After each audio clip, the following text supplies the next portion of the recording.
Classrooms of public universities have remained deserted since Monday, July 1, 2013, following the industrial action by the Academic Staff Union of Universities.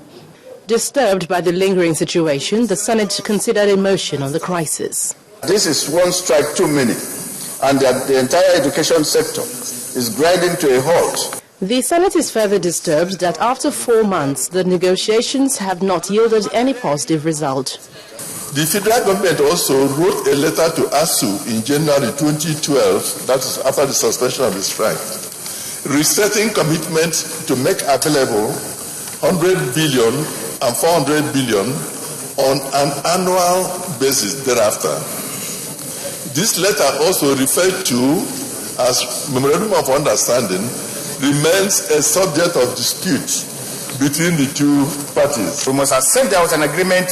Whether this agreement has gaps, quite a number of agreements that he has read out are agreements that ordinarily shouldn't have been something that anybody should have signed, but it was signed.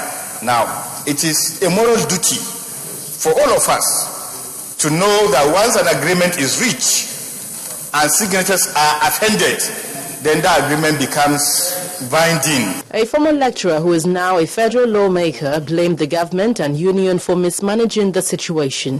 Where else in the world do you pay a professor for graduate student supervision? Is that not why he's a professor? We also must tell ourselves, where else in the world do you say that the federal government must also be involved in the payment of state schools? On the one hand, we want federalism.